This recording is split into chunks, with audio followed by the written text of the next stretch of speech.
अब इसे सत्ता का गरूर कहें या फिर अपनी राजनीतिक मुखालफत की आवाज को जुमा पर सिलने की कोशिश।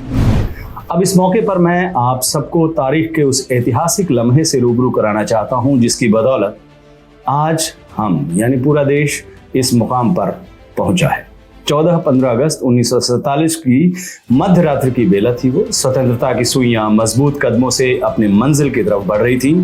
दूसरी तरफ आधुनिक भारत के शिल्पकार, स्वतंत्रता, समानता और बंधुत्व के सबसे बड़े पैरोकार पंडित जवाहरलाल नेहरू नियति से साक्षात्कार कर रहे थे।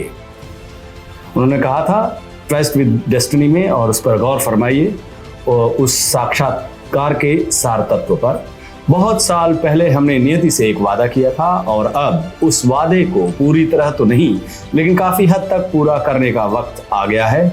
आज जैसे ही घड़ी की सुइयां मध्यरात्रि की घोषणा करेंगी, जब सारी दुनिया सो रही होगी, भारत जीवन और आजादी की करवट के साथ उठेगा। नियति के साथ हिंदुस्तान ने जो वादा किया था उसे पूरा किया। देश आजाद हुआ। गुलामी की बेड़ियां टूट टूट कर बिखर गई। देश के नौनिहाल खुली फिजा में परवाज भरने लगे। लेकिन देश के शहीद सपूतों ने आजादी के जो सतरंगी सपने देखे थे, स्वतंत्र भारत की जिस सूरत और सीरत का खाका खींचा था, उसका क्या हुआ? क्या आजादी के मायने यही हैं जिससे हम रोज आजकल रूबरू हो रहे हैं?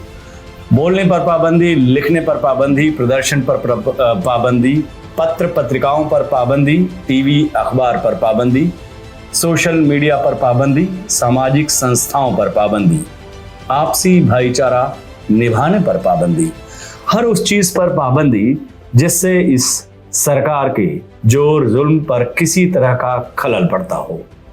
हाथ में हथकड़ी लेकर सरकार स्वतंत्रता की बात कर रही है, पर काट कर पक्षी को पिंजरे से आजाद कर रही है। वो जो कातिल था वही मेहदी मसीहा बन गया। ऐसी दोहरी शख्सियत का आदमी देखा नहीं। इस आजादी का अंदाज देखिए। जो बेकसूर है वो सलाखों के पीछे है, जो कसूरवार है वो सड़कों से लेकर संसद तक सिद्धांत की बात कर रहा है। जोर जुल्म में सबसे ज्यादा जो शरीक है, इंसाफ की आवाज सबसे ज्यादा उसी की बुलंद है। जिसके किरदार पर शैतान भी शर्मिंदा हो जाए, वो सबको नैतिकता की नसीहत दे रहा है। और इन सब का मुखिया कौन? उसे यह फिक्र है हरदम नया तर्जे जफा क्या है। हमें यह शौक है देखें सितम की इंतहा क्या है।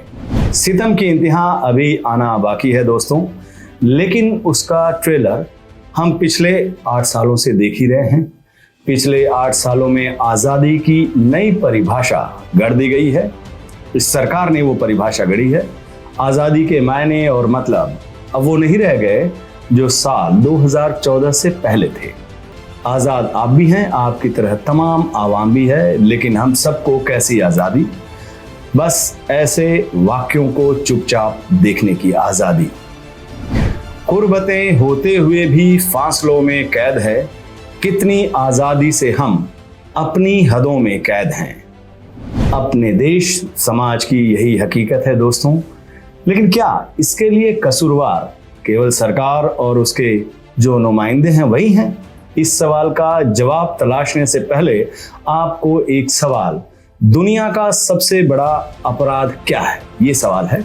और सवाल क्या है, सबसे बड़ा जुर्म क्या है? कत्ल, डाका, लूट, ठगी? नहीं, ये सब तो बाई प्रोडक्ट हैं, मूल अपराध से निकली शाखाएं। मेरी नजर में दुनिया का सबसे बड़ा अपराध अन्याय के खिलाफ खामोश रहना, गलत को गलत कहने की ताकत नहीं जुटा पाना, यह है दुनिया का सबसे बड़ा अपराध। इसी अपराध की वजह से बाकी सारे अपराध शुरू होते हैं। और इस अपराध का सबसे दिलचस्प पहलू पता है क्या है? इसकी कोई कानूनी सजा नहीं होती है। कोई भी कोर्ट, कोई भी अदालत आपको इस बात के लिए सजा नहीं सुना सकती है कि आप उस वक्त क्यों खामोश रहे जब एक सरकार जो कि जनता के खिलाफ काम कर रही हो, एक शातिर सियासत जीवी लोकतंत्र की धज्जियां उड़ा रहा है। इस बात के लिए कोई हाई कोर्ट, कोई सुप्रीम कोर्ट आपको सजा नहीं सुना सकता है। लेकिन ऐसा भी नहीं है कि इसकी सजा नहीं मिलती है, मिलती है। खूब मिलती है और ऐसी मिलती है कि आने वाली पीढ़ी तक उस सजा को सिसक सिसक कर भुगतने के लिए विवश होती है। वो कहा है ना, लम्हों की खता को सदियां भुगतती हैं।